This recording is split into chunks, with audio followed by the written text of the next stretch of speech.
मंजिल मंजिल उन्हीं को मिलती है जिनके सपनों में जान होती है, पंखों से कुछ नहीं होता, हौसलों से उड़ान होती है। हेलो दोस्तों, मैं आनंद गुरु आप सभी का लक्ष्य क्लासेस में हार्दिक स्वागत अभिनंदन करता हूं। पिछले क्लास में हम लोगों ने पढ़ा था गुणनखंड विधि से लौसौ मौसम निकालना, भाग विधि से लौसौ मौसम निकालना। उम्मीद करते हैं कि आप लोगों ने पिछले क्लास को देख लिया होगा। अब हम लोग चलते हैं आगे, इस पर लौसौ मौसम पे आने वाले सवाल को हम लोग देखेंगे इस वीडियो में। दोस्तों, इस वीडियो में हम लोग एलसीएम एंड एचसीएफ पर आधारित प्रश्न को देखेंगे और साथ ही दशमलव संख्या पर आधारित प्रश्नों को देखेंगे। दशमलव संख्या के बारे में हम लोग पढ़ेंगे और इस पर आधारित प्रश्नों को देखेंगे। चलिए अब हम लोग देखते हैं आगे। लौसौ और मौसम पर आधारित प्रश्न है, ठीक है। लौसौ और मौसम पर क्या है? आधारित प्रश्न है। चलिए, हम लोग कल लौसौ और मौसम निकालना सीखे थे। अब हम लोग यहाँ पे लौसौ और मौसम से संबंधित सूत्र के बारे में चर्चा कर लेते हैं और उन पर किस प्रकार से हम लोग सवाल बनाएंगे इसको भी हम लोग चलिए देख लेते हैं। देखिए, इसमें सूत्र होता है कि लौसौ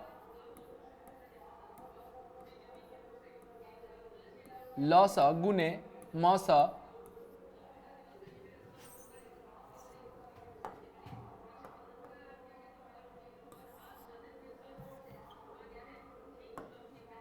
चलिए,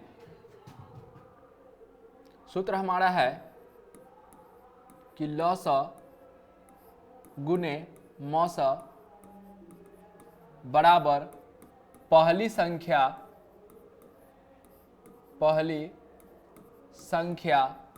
गुने दूसरी संख्या।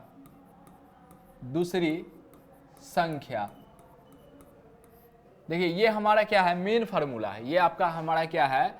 मेन सूत्र है। ये इस सूत्र को पहले आप याद कर लीजिएगा। ठीक इसी सूत्र से और कुछ फार्मूला निकलेंगे। मान लीजिए इसी सूत्र से क्या कुछ और सूत्र निकलेंगे।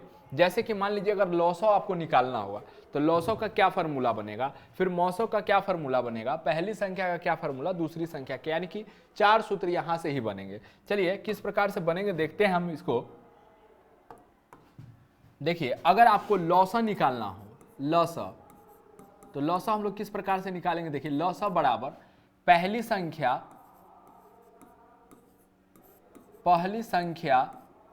गुने दूसरी संख्या।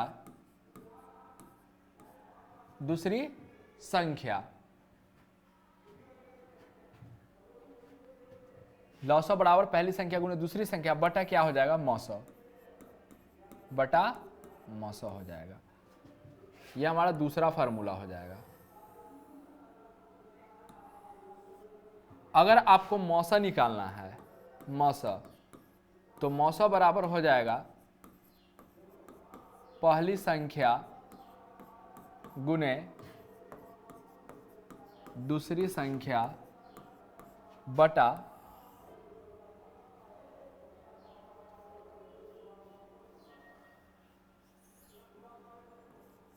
दूसरी संख्या बटा लौसौ। ये फार्मूला हो जाएगा। ये हमारा पहला फार्मूला है, ये दूसरा है और ये फार्मूला हमारा तीसरा है। ये मौसौ निकालने का सूत्र है। चलिए, अब इसके बाद इसी मेन फार्मूले से हम लोग चौथा फार्मूला निकालेंगे। पहली संख्या अगर हमसे पूछा जाए, पहली संख्या, तो इसका क्या फार्मूला होगा? पहली संख्या बराबर हो जाएगा क्या? लौसौ गुने मौसौ, लौसौ गुने मौसौ बटा दूसरी संख्या, बटा दूसरी संख्या। ये हमारा हो जाएगा चौथा फार्मूला। अब इसी सूत्र से हमारा ये लास्ट पांचवा फार्मूला बनेगा। दूसरी संख्या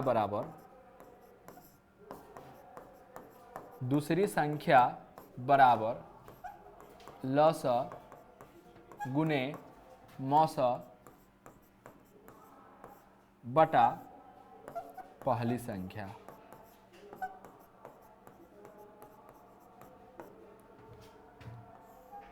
चलिए दोस्तों, ये 5 फार्मूला, टोटल कितना फार्मूला है 5। सबसे पहले आप मेन फार्मूला को याद कर लीजिएगा कि लसा गुने मौसा, लसा गुने मौसा बराबर पहली संख्या गुने दूसरी संख्या।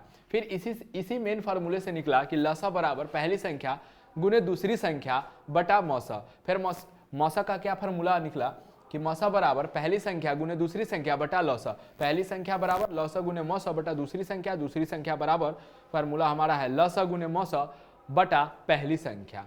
चलिए इस पर कुछ प्रश्न पूछे जाते हैं, इसको हम लोग देखते हैं कि इस फार्मूले पे किस प्रकार से प्रश्न पूछे जाते हैं।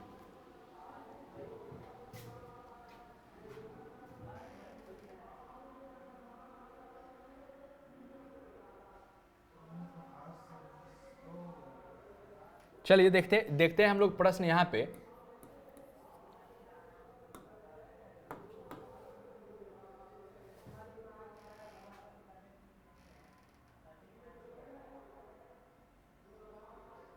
देखिए दो संख्याओं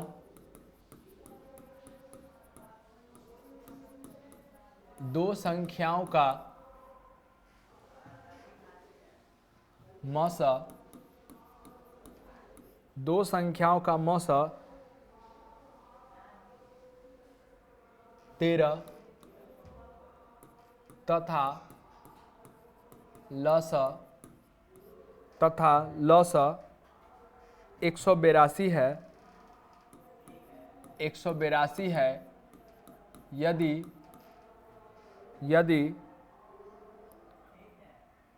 यदि उसमें से एक संख्या 26 है तो दूसरी संख्या ज्ञात करें। चलिए इस प्रश्न को हम लोग यहां पे क्या करेंगे, हल करेंगे। चलिए देखते हैं हम लोग।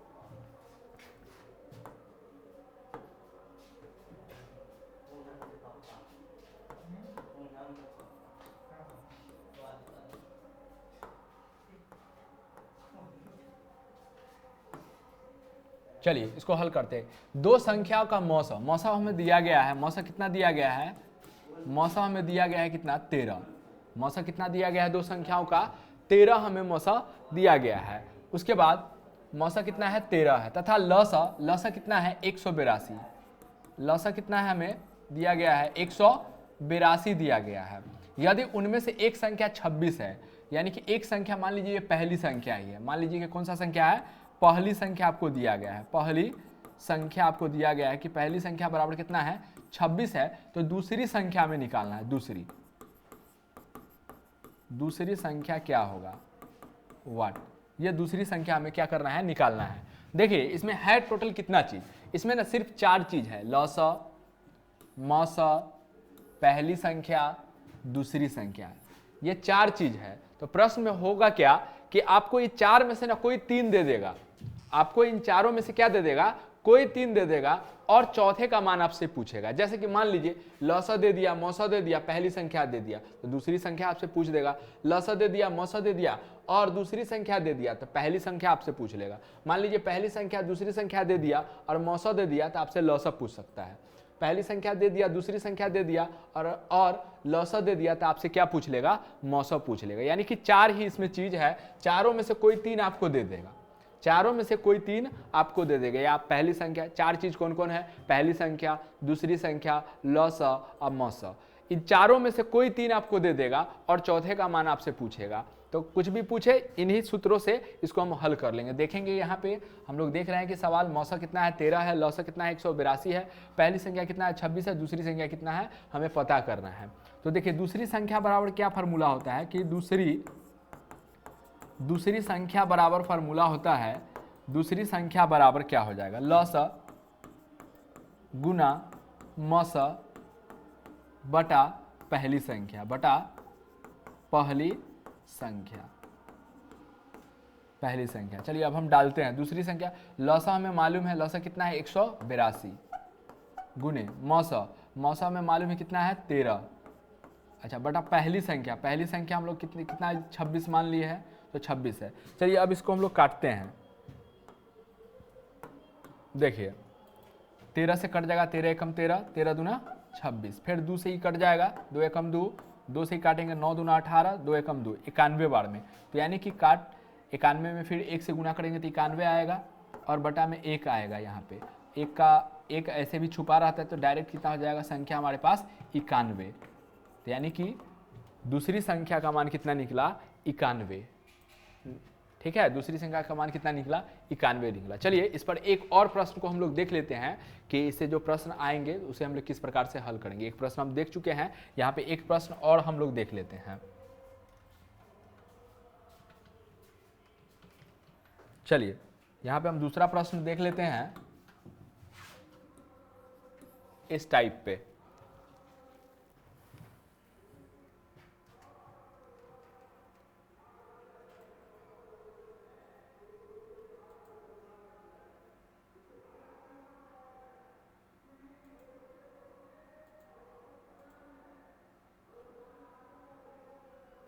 चलिए दो संख्याओं का मौस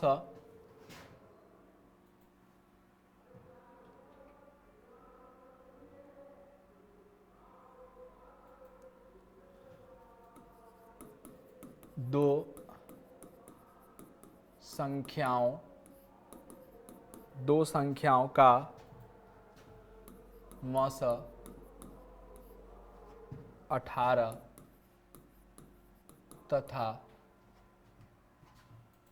तथा उनका गुणनफल 12,960 है, तो उनका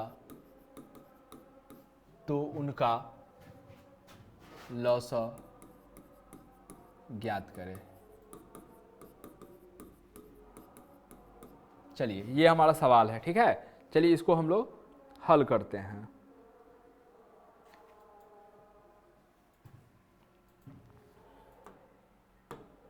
देखिए दो संख्या का मौसा कितना दिया गया है 18, तो मौसा बराबर कितना दे दिया गया है, मौसा बराबर दिया गया है 18 तथा उनका गुणनफल ये है। तथा उनका गुणनफल कहने का मतलब है कि आपको दिया गया है पहली संख्या गुने दूसरी संख्या का मान। दूसरी संख्या का मान आपको दिया गया है कितना 12,960, ये दे दिया गया है। तो उनका लॉसा आपको निकालना है। क्या निकालना है, लॉसा बराबर वाट। देखिए आपको अगर फार्मूला नहीं याद है तो डायरेक्ट आप मेन फार्मूला भी लिख लीजिए। मान लीजिए उसमें हम लोग देखे थे कि मेन फार्मूला को लेकर उसमें टोटल 5 फार्मूला है। अगर मान लीजिए कि आपको दूसरा फार्मूला नहीं याद, मेन फार्मूला सिर्फ याद है, तो उस पर भी डाल के आप बना सकते हैं। देखिए क्या फार्मूला था हम लोग का कि लॉसा गुने मौसा बराबर पहली संख्या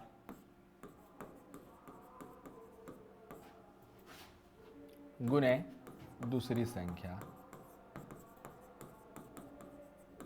चलिए देखिए अब हम लोग देखते हैं लॉसा गुने मौसा।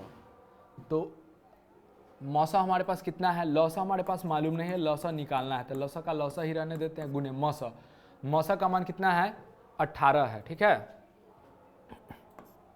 मौसा का मान कितना है 18 है, बराबर पहली संख्या गुने दूसरी। देखिए अलग अलग ना आपको पहली संख्या दूसरी संख्या नहीं दिया गया है, ठीक है। अलग अलग आपको पहली संख्या दूसरी संख्या आपको नहीं दिया गया है। अलग अलग आपको पहली संख्या और दूसरी संख्या नहीं दिया गया है। आपको ना दोनों गुना करके दे दिया गया है, ठीक है। दोनों गुना करके दिया गया है। तो दोनों पहली संख्या गुने दूसरी, यहाँ पे है कि पहली संख्या गुने दूसरी संख्या कितना है 12,960। तो यहाँ पे डाल देते हैं 12,960, साउंड 12,960 देख लीजिए 960, ठीक है। अब उसके बाद लॉसा बराबर आपको निकालना है। तो लॉसा बराबर क्या हो जाएगा कि 12,900 जो 60 है ये 18 गुना में इधर आएगा तो कितना भाग में चला जाएगा। अब इसको काटिए आप लोग। अब इसको चलिए काटते हैं हम लोग। देखते हैं कि आपकी काटिएगा 2 से तो कितना बार में कटेगा 9 से। फिर इसको 2 से काटिएगा तो 6 बार में, फिर 2 चक 8 कट जाएगा, 2 8 16 कट जाएगा, 0 कट जाएगा। फिर देखिए अब इस 2 से नहीं कटेगा, 3 से ही कट जाएगा, 3 से ही देखते हैं कटेगा कि नहीं। 6 4 10 18, 3 से कट जाए, 3 दिए 9, फिर 3 से 3 दूना 6, 3 एकम 3, 3 छक 18, 0 इतना बार में। फिर 3 से देखेंगे ये कट जाएगा, 3 से ये देखते हैं, 6 1 7, 7 2 9, 3 से कट जाएगा, 3 एकम 3, 3 7 21, 3 दूना 6, 0 720। यानी कि लॉसो इसका कितना आ गया हमारा काटने के बाद, इसीलिए लॉसो बराबर हमारा आ गया, लॉसो बराबर कितना आ गया 720। यही हमारा क्या हो गया आंसर।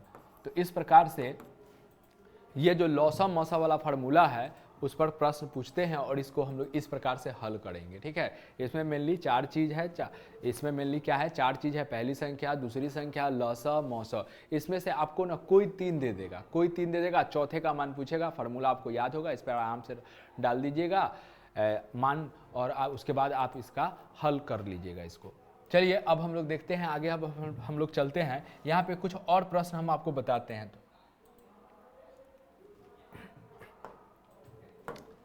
मान लीजिए कि अगर ये सवाल हुआ 3x² y, 15x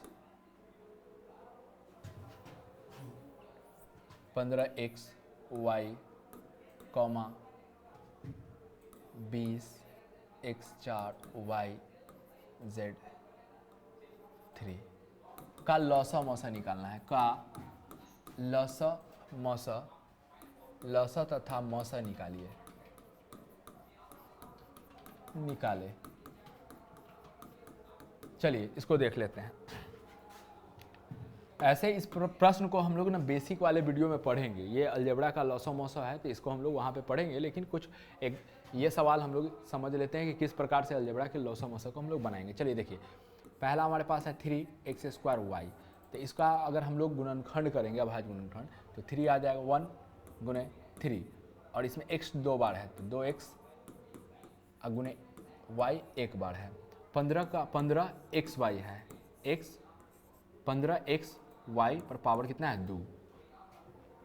15 का अगर आप खुला कीजिएगा, मतलब कि 15 का आप ना अब अभाज्य गुणनखंड कीजिएगा तो कितना आएगा करने पर, हम लोग करना सीख चुके हैं, ठीक है। 1 3 गुणे 5, 15 का आ जाएगा। x 1 ही है तो 1 लिखेंगे, y कितना है इसमें 2 है हमारे पास तो y 2 लिख देंगे। उसके बाद है अगला संख्या 20 x पे पावर 4 y z पे पावर 3। इसका अगर हम लोग अभाज्य गुणनखंड करते हैं तो 1, फिर 1 से अगर लगाएंगे तो 2, फिर 2 से 5, इतना इसका अभाज्य गुणनखंड होगा, ठीक है। 20 का आप करके देखिएगा तो आपका अभाज्य गुणनखंड ये आएगा। चलिए अब x 4 है, x पे पावर कितना है 4, तो x 4 बार लिखिए, 1 2 3 4। y पे पावर कितना है तो 1 ही है, 1 बार आएगा। z कितना है, z 3 बार है, चलिए 3 बार लिख दिए। हम लोग देखे थे पिछले क्लास में हम लोग देखे थे कि अगर हमें लॉसा निकालना है, क्या निकालना है लॉसा, तो लॉसा में हम लोग ये देखते हैं कि किसमें मैक्सिमम बार है। अगर 2 है तो किसमें मैक्सिमम बार है उसका पूरा 2 ले लेते थे, 3 है तो किसमें मैक्सिमम बार 3 है उसका पूरा 3 लेते थे। लॉसा इस प्रकार से बनाते थे, ठीक उसी प्रकार से यहाँ पे बनाएंगे। तो देखेंगे कि अगर 1 की बात किया जाए तो 1 को तो हम लोग लॉसा में छोड़ देते हैं क्योंकि 1 से किसी संख्या में गुना करने पर कोई फर्क नहीं पड़ता है। अगर हम देखें इसमें 2 इसमें नहीं है, 2 इसमें है, तो इसमें सबसे ज़्यादा बार कितना बार 2 है, 2 बार, ये आ जाएगा 2 गुने 2। अब किसी में 2 नहीं है तो यही ज़्यादा बार हो गया 2। अब 2 के बाद 3 आइए, 3 इसमें 1 बार है, इसमें 1 बार है, इसमें देखिए 3, इसमें 3 नहीं है तो इसमें 1 बार तो ज़्यादा बार कितना बार हुआ 1 बार ही हुआ। चलिए अब 5 देखते हैं, 5 इसमें 1 बार है, इसमें 5 कितना बार है 1 बार, तो ज़्यादा हमारे लिए यही हो जाएगा 5। चलिए अब ये अंक वाला समाप्त हो चुका है। अब x वाला देखते हैं कि x किस में ज़्यादा बार है। इसमें कितना x है, 1 2x है, इसमें कितना x है, इसमें 2x है, इसमें देखेंगे 1x है, ठीक है, इसमें 1x है, इसमें कितना x है 4, तो ज़्यादा बार इसमें यहाँ पे है, ज़्यादा यहाँ पे 4x है इसमें, तो ये वाला 4x हम लोग ले लेंगे, 1 2 3 4x गुना। अब y में आते हैं, y इसमें कितना बार है 1 बार, इसमें y 2 बार, इसमें y 1 बार, तो सबसे ज़्यादा बार कितना बार है 2 बार, तो इसमें का 2y हम लोग ले लेंगे गुना। अब हम लोग देखेंगे z इसमें नहीं है, इसमें भी नहीं है, z इसमें अधिकतम कितना बार है 3 बार, तो इसमें का z हो जाएगा। अब इसको हम गुना कर देंगे, यही हमारा क्या हो जाएगा लॉसा हो जाएगा, यही हमारा क्या हो जाएगा लॉसा। पहले हमको गुना कीजिए, 0 पूरा कर हम लोग गुना करेंगे तो देखिए 5 दूना 10, 10 दिए 30, 30 दूना कितना हो जाएगा 60, 30 दूना 60, तो 60 आ गया। अब चलिए x देखते हैं, x 1 2 3 4, x कितना है 4, तो x पे पावर कितना हो जाएगा 4 हो जाएगा। चलिए अब उसके बाद y देखते हैं, y पे पावर कितना हो जाएगा 2 हो जाएगा, y पे पावर 2, z पे पावर कितना हो जाएगा हमारा 3 हो जाएगा, z पे पावर 3, यही हमारा लसा हो गया। यही हमारा क्या हो गया 60, x पे पावर 4, y पे पावर 2, z पे पावर 3, यह हमारा लसा हो गया।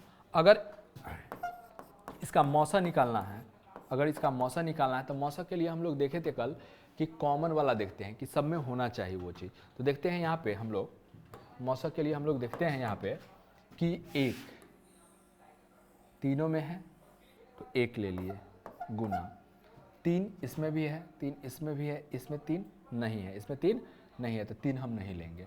अब देखते हैं 5, 5 इसमें है और इसमें है लेकिन इसमें नहीं, तो 5 भी नहीं लेंगे। अब अंक इतना ही आएगा।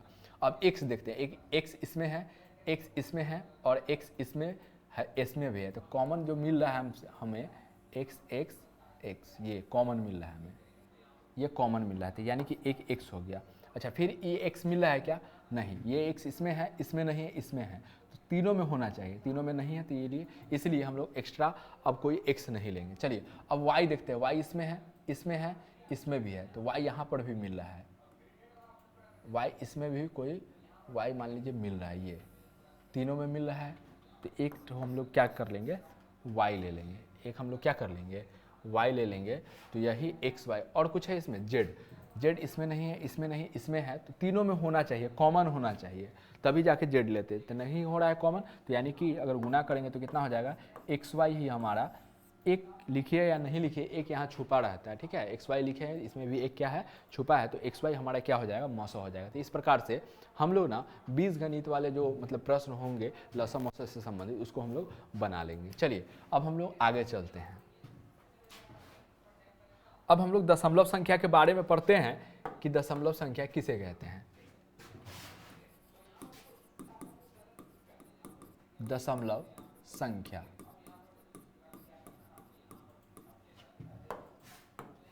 वैसी संख्या जिसमें दशमलव लगा हो, जिसमें दशमलव लगा हो, जिसमें दशमलव लगा हो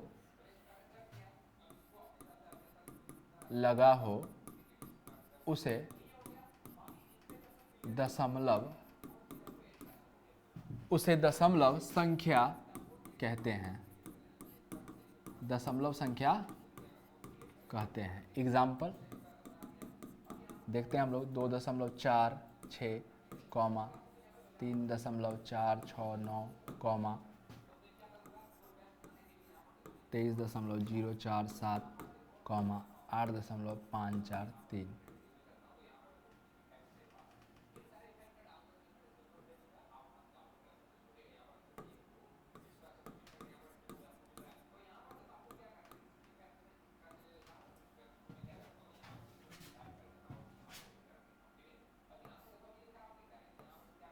चलिए देखते हैं हम लोग यहाँ पे, समझते हैं इसको।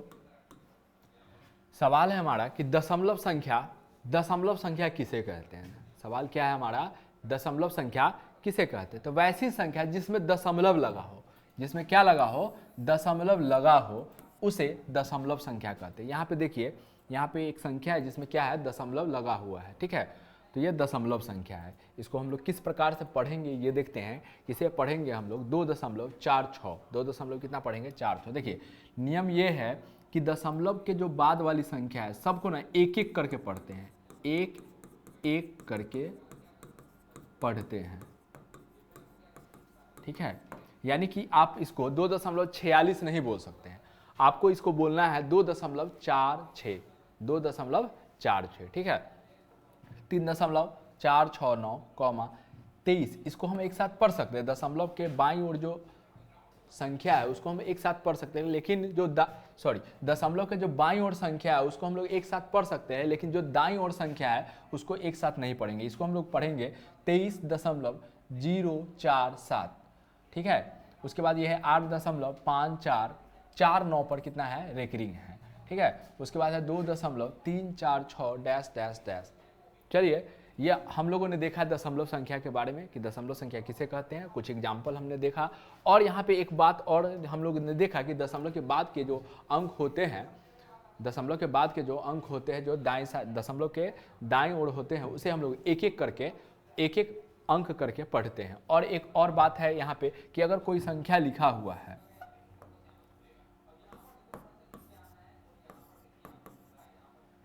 ठीक है, अगर कोई संख्या लिखा हुआ है तो इसके अंत में इधर लास्ट में बहुत सारा जीरो है, ठीक है, इसके लास्ट में समझिए, एक तरीके से आप समझ लीजिए कि बहुत सारा लास्ट में जीरो है। जितना जीरो आपको आवश्यकता है उतना आप जीरो लोग ले सकते हैं आप लोग। चलिए, अब हम लोग चलते हैं, दशमलव संख्या के बारे में समझ चुके हैं, अब हम लोग चलते हैं दशमलव संख्या के वर्गीकरण के बारे में।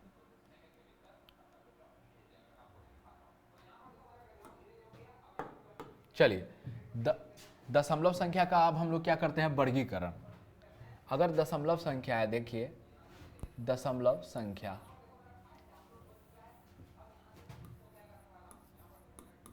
दशमलव संख्या, इस दशमलव संख्या को हम लोग दो भागों में बांट देंगे। पहला शांत दशमलव, शांत दशमलव, दूसरा अशांत दशमलव, अशांत दशमलव। फिर शांत दशमलव का कोई वर्गीकरण नहीं होगा, फिर अशांत दशमलव को हम लोग दो भागों में बांट देंगे। पहला भाग हमारा हो जाएगा अशांत आवर्ती का,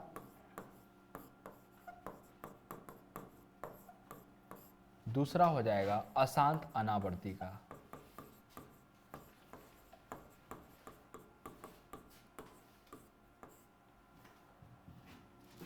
चलिए, इसके कुछ एग्जाम्पल हम लोग देखते हैं।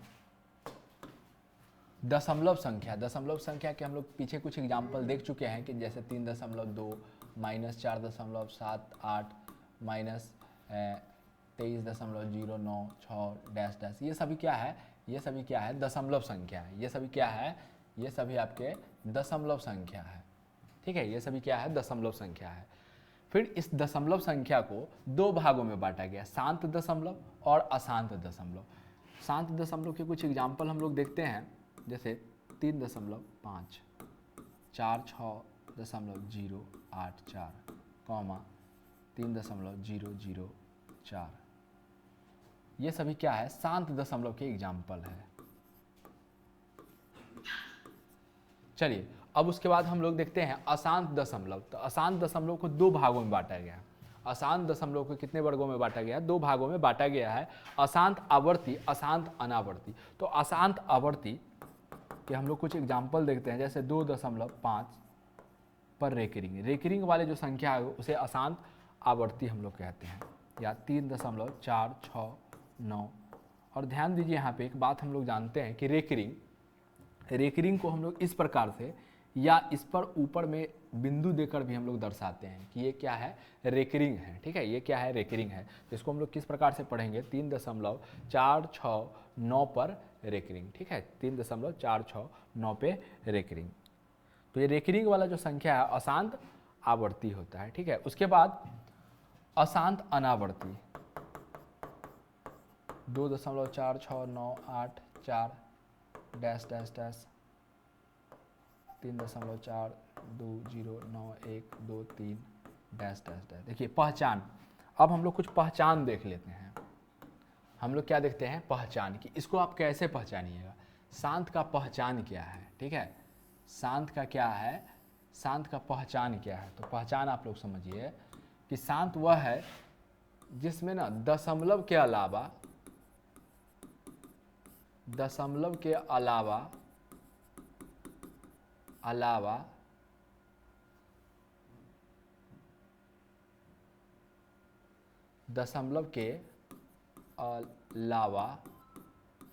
कुछ ना हो लगा हो, कुछ ना लगा हो।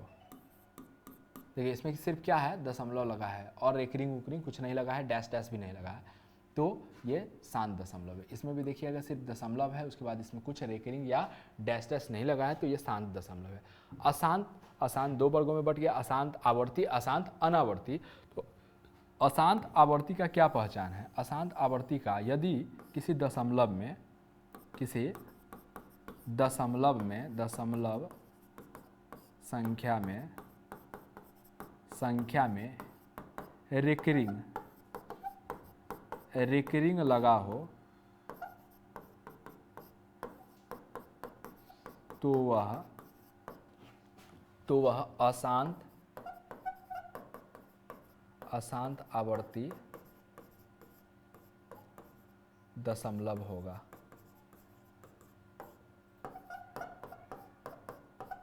चलिए, अशांत अनावर्ती का क्या पहचान है? इसका पहचान ये है कि जिस दशमलव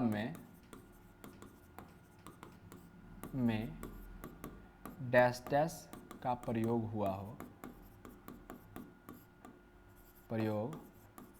हुआ हो वह अशांत अनावर्ती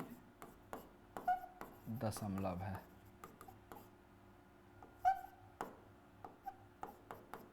वह अनावर्ती दशमलव होगा। चलिए समझते हैं एक बार फिर से इसको हम लोग। देखिए, दशमलव संख्या वैसी संख्या जिसमें दशमलव लगा हो उसे दशमलव संख्या कहते हैं। ये सभी दशमलव संख्या के उदाहरण हैं। दशमलव संख्या के उदाहरण, इसमें दशमलव लगा हुआ है तो ये कौन सा संख्या? दशमलव संख्या। बाद में हम ये देखेंगे कि परिमेय है कि अपरिमेय, ठीक है। ये दशमलव संख्या। अब दशमलव संख्या का वर्गीकरण दो भागों में किया गया, शांत दशमलव, दूसरा अशांत दशमलव। पहला शांत दशमलव, दूसरा अशांत दशमलव। तो शांत दशमलव के हम लोग कुछ एग्जाम्पल देखे, जैसे 3.5, 46.084, 3.004, -3.024, ये सब शांत दशमलव। अच्छा, शांत दशमलव को पहचानेंगे कैसे? तो दशमलव के जिसमें दशमलव के अलावा कुछ न लगा हो, सिर्फ दशमलव लगा हो। सिर्फ क्या लगा हो? दशमलव लगा, तो पहचान लीजिए कि वो शांत हो गया है, ठीक है, शांत दशमलव है। अशांत दशमलव, तो अशांत दशमलव दो भागों में बट गया, अशांत आवर्ती, अशांत अनावर्ती। तो अशांत आवर्ती को हम लोग कैसे पहचानेंगे कि अशांत आवर्ती दशमलव है? तो जिस दशमलव में हम लोग देखेंगे कि रेकरिंग लगा हो। क्या लगा हो? रेकरिंग को इस प्रकार से हम लोग डिनोट करते हैं कि संख्या के ऊपर इस प्रकार लगा दिया जाए या पॉइंट मार दिया जाए, तो यह रेकरिंग है। तो किसी दशमलव संख्या में रेकरिंग लगा हो या जिस दशमलव संख्या में रेकरिंग लगा हो तो वह अशांत आवर्ती दशमलव होगा, ठीक है। उसके बाद अशांत अनावर्ती, जिस दशमलव में डैश डैश का प्रयोग हुआ हो वह अशांत अनावर्ती दशमलव होगा। तो हम लोग पहचानना सीख गए कि जिसमें कुछ नहीं लगा हो वह शांत दशमलव होगा, जिसमें रेकरिंग लगा हो वह अशांत आवर्ती होगा, ठीक है। और वैसा दशमलव संख्या जिसमें डैश डैश लगा हो जिसके लास्ट में, यानी कि वो लगातार बढ़ता ही जा रहा है, तो उस दशमलव को हम लोग बोलेंगे अशांत अनावर्ती दशमलव। अब हम लोग कुछ देखते हैं, यहाँ पे एक बात समझते हैं कि जो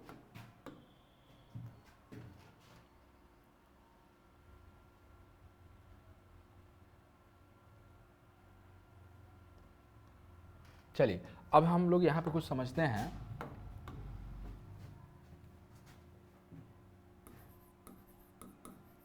ये दशमलव संख्या है। दशमलव संख्या को हम लोगों ने दो भागों में बांटा, शांत और दूसरा अशांत दशमलव में। फिर अशांत दशमलव का वर्गीकरण दो भागों में हुआ, अशांत आवर्ती, अशांत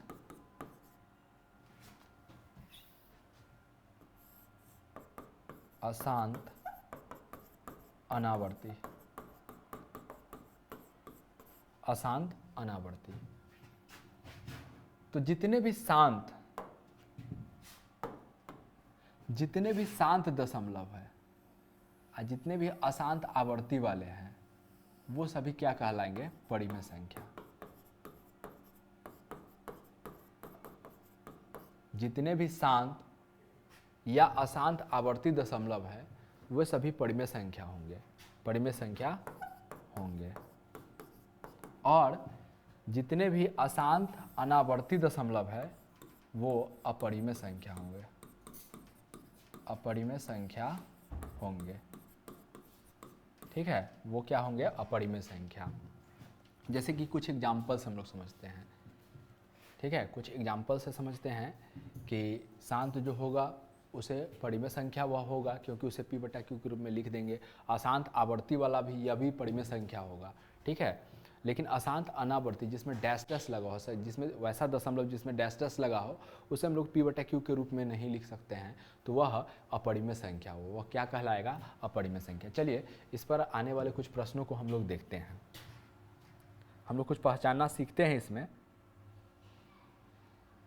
चलिए हम लोग कुछ पहचानना सीखते हैं। कुछ निम्न में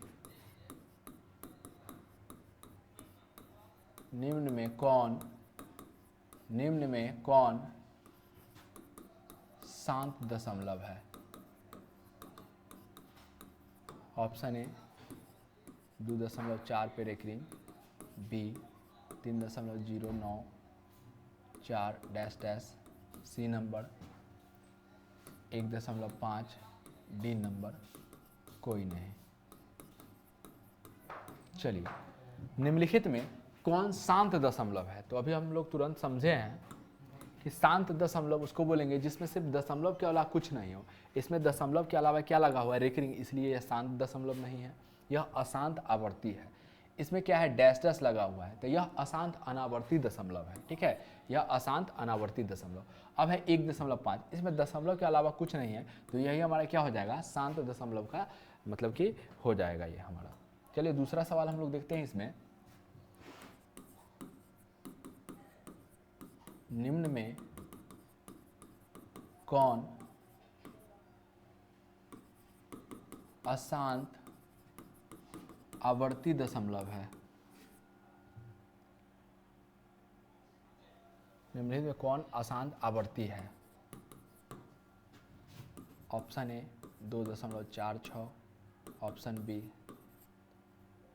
3.469 डैश डैश, ऑप्शन सी 2.05, 5 पे रेकरिंग, ऑप्शन डी 2/3.46। चलिए इसको देखते हैं हम लोग। निम्नलिखित में कौन अशांत आवर्ती है? मतलब कि इसमें पहचानना है कि कौन सा दशमलव प्रसार अशांत आवर्ती है। आवर्ती कहने का मतलब है कि जो जिस पर रेकरिंग लगा हो। पहचान यह है कि जिसमें क्या लगा हुआ हो? रेकरिंग लगा हो। देखिए इसमें कुछ रेकरिंग नहीं है, शांत दशमलव है। इसमें डैश डैश लगा हुआ है, यानी कि अशांत अनावर्ती है। ठीक है, इसमें क्या है? रेकरिंग लगा हुआ है। यहाँ पे क्या है? रेकरिंग लगा होता है, यही अशांत आवर्ती दशमलव है या फिर शांत दशमलव है। उसके बाद तीसरा सवाल हमसे इस प्रकार पूछा जा सकता है, अपरिमेय संख्या का दशमलव प्रसार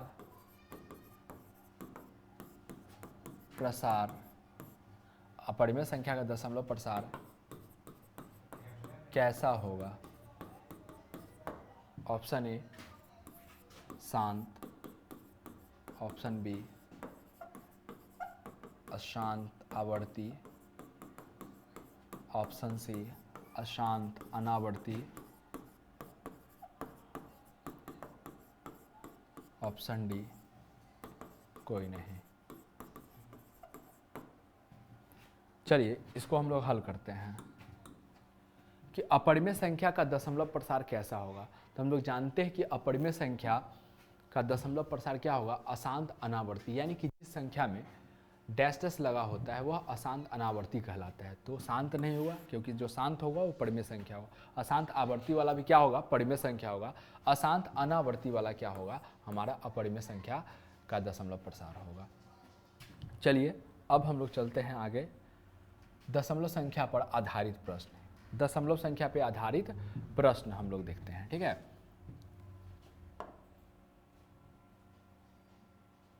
पहले यहाँ पे हम लोग एक चीज और समझ लेते हैं। यहाँ पे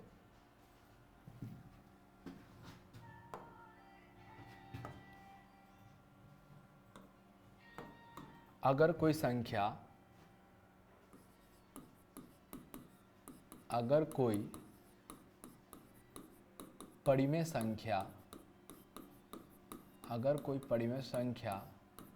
p बटा q के रूप में हो जहां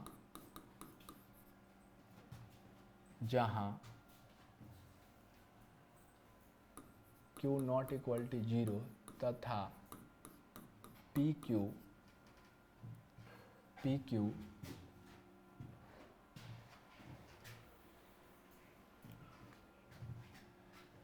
अगर कोई परिमेय संख्या p बटा q के रूप में हो जहां q नॉट इक्वल 0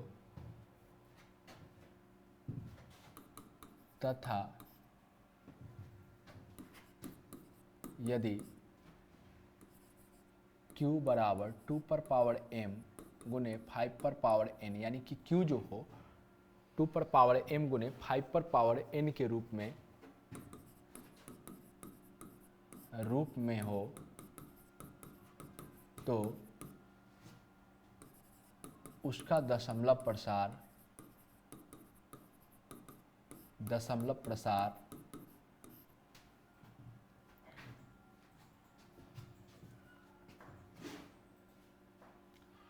अगर कोई परिमेय संख्या p बटा q के रूप में हो जहां q नॉट इक्वल टू 0 तथा q 2 पर पावर m गुने 5 पर पावर n के रूप में हो तो वह परिमेय संख्या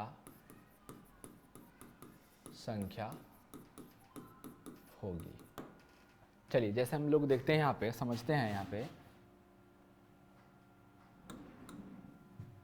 मान लीजिए कि सवाल बोला बिना भाग दिए बताए कि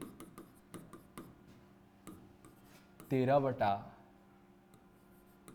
20 का दशमलव प्रसार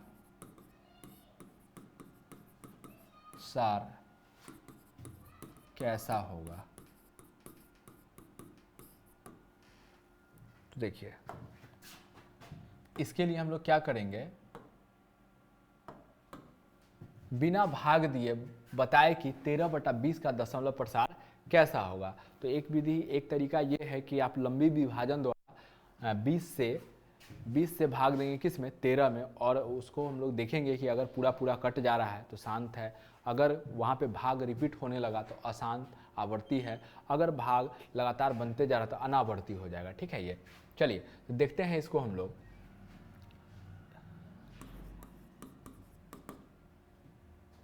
तेरह बटा कितना है 20। सबसे पहले ये देख लेंगे कि इन दोनों में कुछ कॉमन तो नहीं है ना, ये इस दोनों में कुछ कॉमन तो नहीं है ना, तो 13 और 20 में कुछ कॉमन नहीं है, यहाँ पे कटेगा नहीं। ठीक है, तो अब 13 से हमको कोई लेना देना नहीं, अब हमको लेना देना है इस 20 से, जो नीचे 20 है, P से हमको कोई लेना देना है। पहले हम काट कूट लेंगे P से, उसके बाद P से हमें कोई लेना देना नहीं, उसके बाद हमें लेना देना है किसे, Q से। अब Q का हम लोग अभाज्य गुणनखंड करेंगे, तो अगर Q का आप अलग अभाज्य गुणनखंड कीजिएगा तो 2 से 10, 2 से कितना आ जाएगा 5 आ जाएगा। ठीक है, 2 से कितना आ जाएगा 5 आ जाएगा।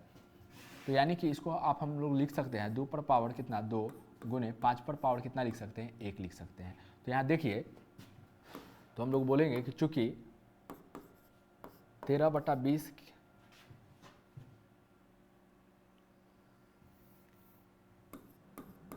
चूंकि यह संख्या P बटा Q के रूप में है और यहाँ Q बराबर 2 पर पावर m गुने 5 पर पावर n के रूप में है, अतः इसका दशमलव प्रसार शांत होगा। यहीं पे अगर 2 और 5 के अलावा क्या रहता, कोई नया संख्या 3 जैसे 3 या 7 अगर आ जाता तो वहाँ पे लिख देते कि यह संख्या P बटा Q के रूप में नहीं है, यह संख्या P बटा Q के रूप में है और यहाँ Q 2 पर पावर m गुने 5 पर पावर n के रूप में नहीं है, अतः इसका दशमलव प्रसार अशांत होगा। ठीक है, इस प्रकार हम लैंग्वेज लिख के इस प्रकार के सवाल को बना सकते हैं। चलिए अब हम लोग कुछ सवाल देखते हैं दशमलव संख्या पर आधारित प्रश्न। पहला हम लोग देखेंगे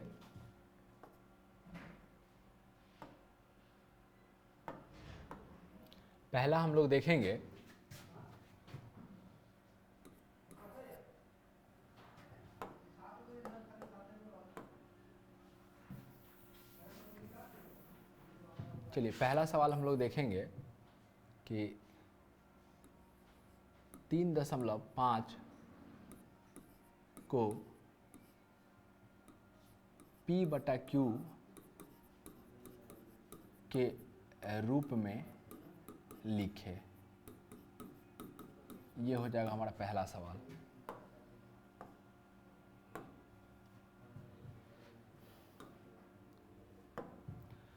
तीन 3.5 को P/Q के रूप में लिखे, यानी कि यहाँ पे क्वेश्चन हमें दशमलव में दिया जाएगा और इसे हम लोग P/Q के रूप में लिखना है। चलिए इसे हम लोग किस प्रकार से बनाएंगे,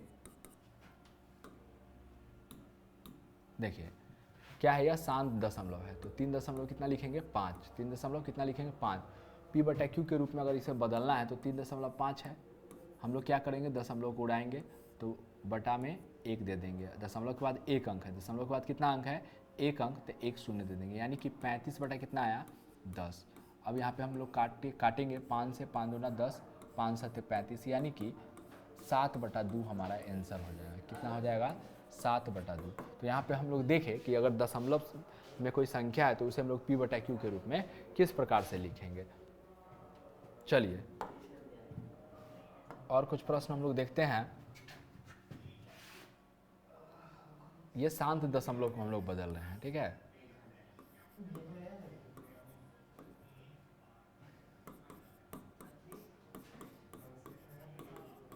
के रूप में लिखे।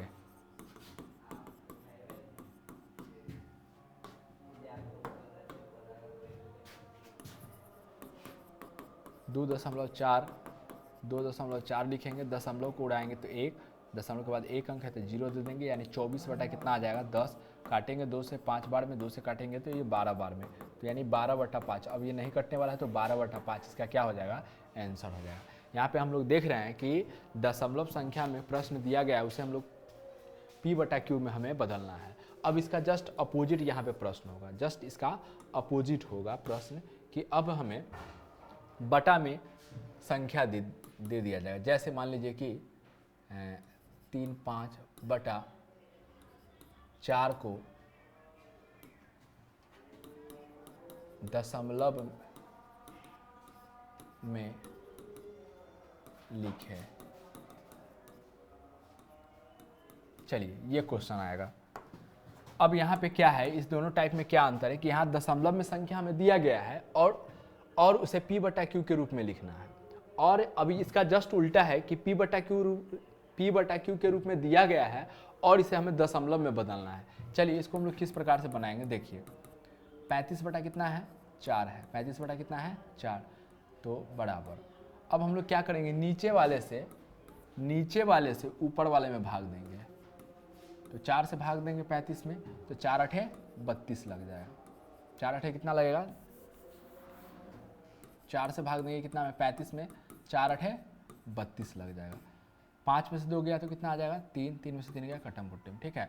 अब हम लोग क्या करेंगे, ये शेष आ गया, अब दशमलव हम लोग देंगे, ठीक है। अब हम लोग क्या देंगे दशमलव देंगे तो एक 0 हम लोग बैठा लेंगे। 4 4 6 24, 4 7 28 लग जाएगा, 4 7 कितना लग जाएगा 28 लग जाएगा। यहाँ पे 2 आ जाएगा 0, 4 5 20। इस प्रकार हम लोग भाग बना लेंगे, तो यानी कि 35/4 को अगर दशमलव में बदलिएगा तो कितना आएगा 8.75 आएगा, 8.75 आएगा। यही इसका क्या हो जाएगा आंसर। इसी में अगर हमसे यह पूछ दीजिएगा इसका दशमलव प्रसार कैसा होगा, तो देखिए दशमलव प्रसार पूरा भाग लग गया तो इसका दशमलव प्रसार क्या हो जाता शांत हो जाएगा, ठीक है। इसी प्रकार से अगर कोई संख्या दशमलव में दिया गया है तो परिमेय संख्या में किस प्रकार बदलेंगे, अगर परिमेय संख्या में दिया गया है तो भाग देकर उसे हम लोग दशमलव संख्या में बदल लेंगे। चलिए और कुछ हम लोग प्रश्न देखते हैं।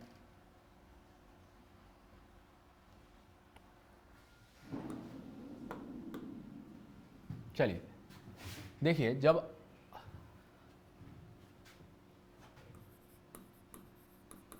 अशांत आवर्ती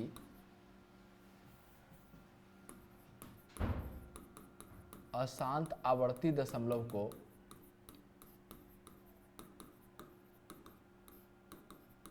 को